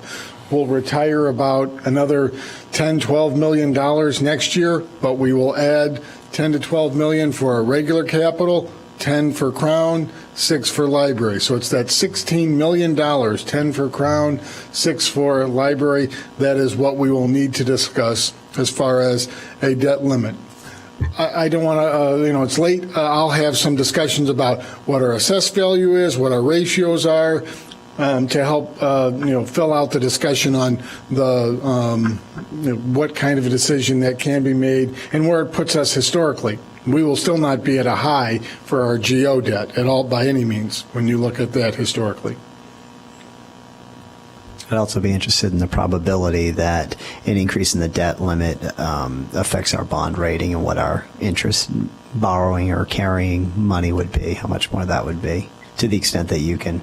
Well, I would just repeat what Moody's and Fitch both put it in their ratings to say things that would help your debt rating are X, things that would harm your debt rating. In both of the cases, one of them was an increase in overall debt. Sure. And it is interesting, as we talk about the overall strength of the community and of the municipal government, it's really reflected in the analysis of both Moody's and Fitch, that despite the fact of being in Illinois and in Cook County and having our own struggles with debt, they still are pretty bullish on us. And I think that really says something. And again, we have really good bones. I mean, this is a strong community. The municipal government is strong. The city council's been good stewards of resources, but we clearly have our challenges. And if I think the council is prepared to mix reductions with revenue increases and not, one or the other, I think we'll be in good stead.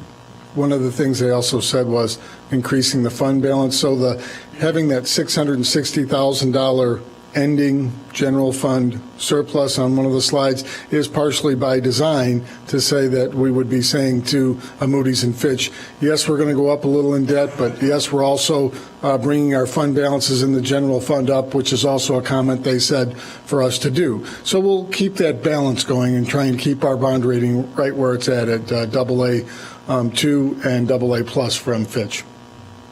Thank you, Marty. Any other discussion? Alderman Braithwaite. Thank you. Well, I can't remember which slide it is. I just have two quick questions. One is with the fireman's position.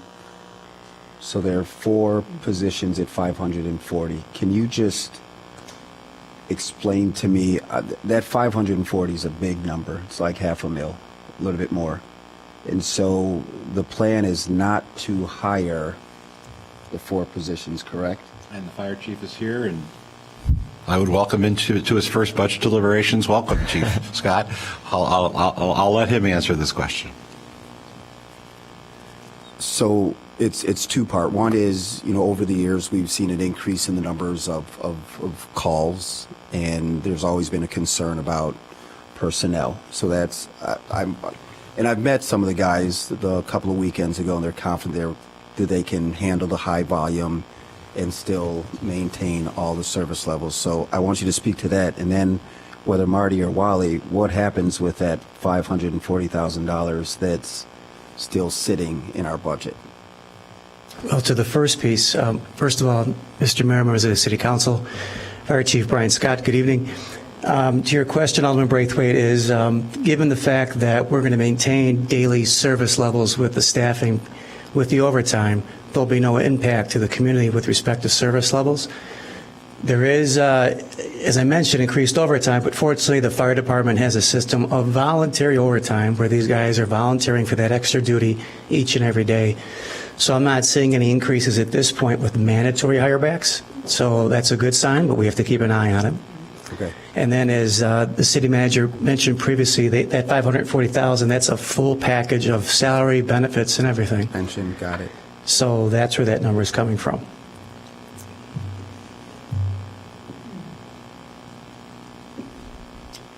Any other points for conversation or discussion at this point? Did I answer your question, Alderman? Yeah, if anything, I'll follow up with you after the meeting. And then the other question I have for Wally, so we have the sale of the parking lot coming online eventually. And I understand, like we had that conversation in our budget session, but if it's tracking through our system, my question is, when is it scheduled to pass, or when is it up for vote for our plan development, and when would it potentially sell? And would it happen in Q1 of next year? I think the simple answer is that it could very well happen in the first quarter of next year. We're meeting with the staff. The staff is meeting with them. Director Leonard is putting a 2 up. So I think we're looking more likely first quarter or second quarter. I mean, we still don't have an application from them. I get all that.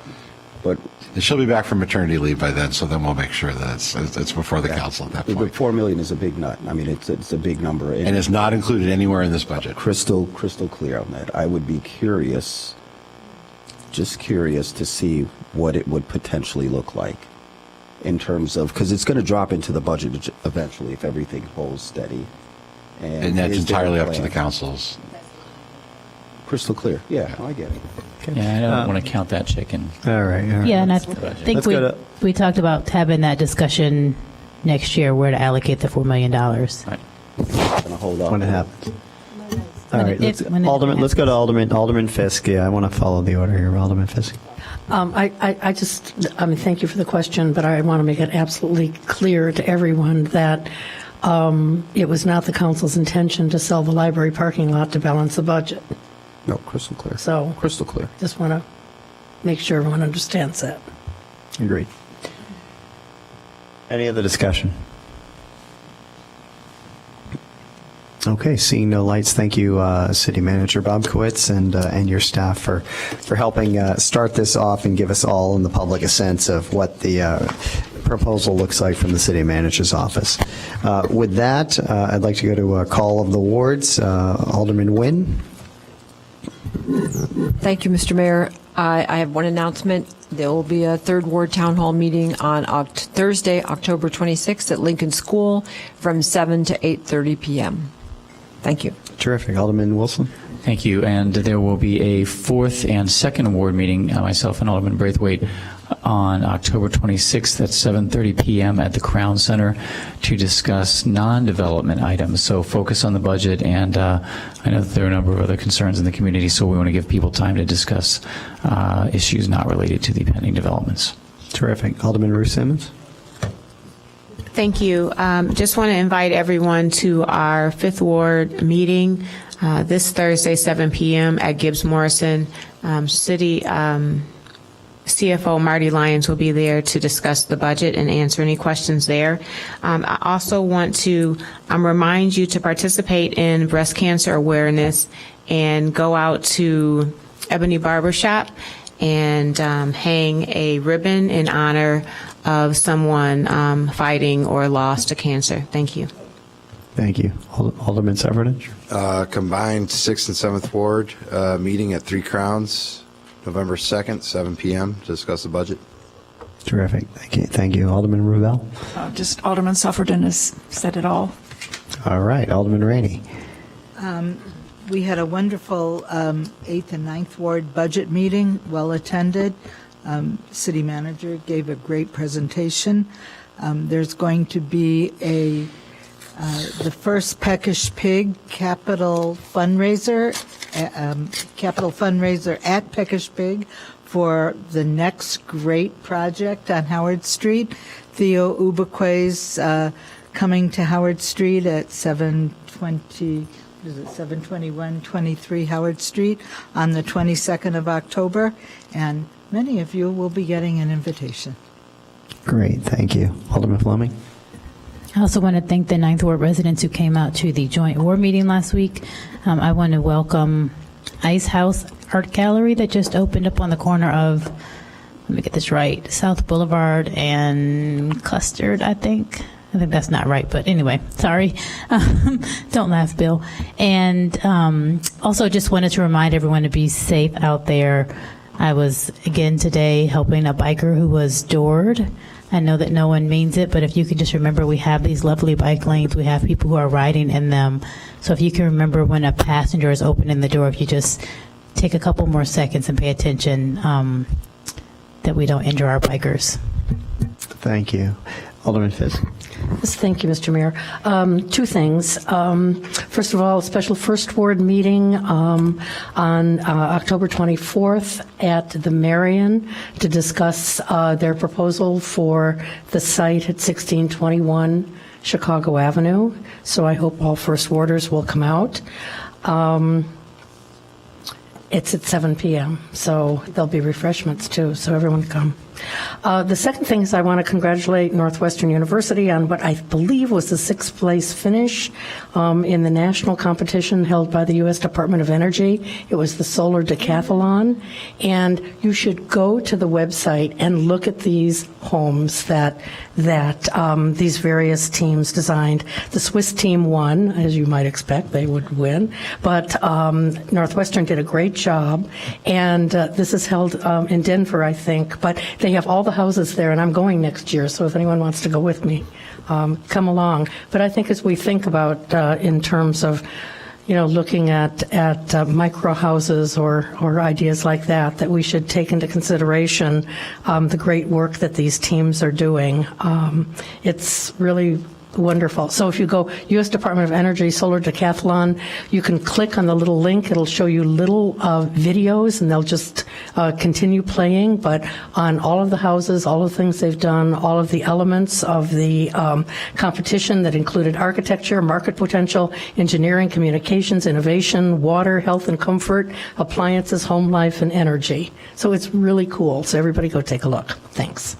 Thank you, Alderman Fisk. Alderman Braithwaite. Thank you, Mr. Mayor. First, I want to say thank you to all of those that came out, especially the mayor, and welcome a new business in the Second Ward, Sharper Edge, located directly behind McDonald's and Starbucks. Based on the folks that showed up, I think it's going to be a great, successful business, and special thanks to Paul Zalmazak for all the work that he did on that as well. That's across the new clusters that we voted on in economic development. And Alderman Wilson mentioned the second and fourth meeting, November 26th at 7:30. October. Thank you. The focus will be on budget, but based on some issues that we're having in the ward, I will stay afterwards to address those. Thank you. Great. Thank you, Alderman Braithwaite. Alderman Wilson, will you lead us into executive session? Pursuant to 5 Illinois compiled statutes ILCS 120/2A, I move that the City Council convene into executive session to discuss agenda items regarding personnel, litigation, and minutes. These agenda items are permitted subjects to be considered in executive session and are enumerated exceptions under the Open Meetings Act. These exceptions are 5 ILCS 120/2A, C1, C11, and C21. Thank you. Is there a motion to recess into executive session? I need a second. Oh, I need a second. Second. All in favor? Aye. Alderman Rainey. We can't hear you, Bob. I was contacted by a member of the police pension committee who said we were in violation of some open meetings or something, that we are supposed to take a roll call vote to go into executive session. Thank you for... I did not look it up to confirm, but I believe we did that. Well, given that notification, I would like to go ahead and just... Can I do that? You bet. I would like to go ahead and do a roll call into executive session. Clerk Reed. Alderman Nguyen. Alderman Wilson. Alderman Ruth Simmons. Aye. Alderman Suffredin. Alderman Ravel. Alderman Rainey. Alderman Fleming. Aye. Alderman Fisk. Alderman Braithwaite. All right. We are recessed 9-0 into executive session. Thank you, everyone, for coming out.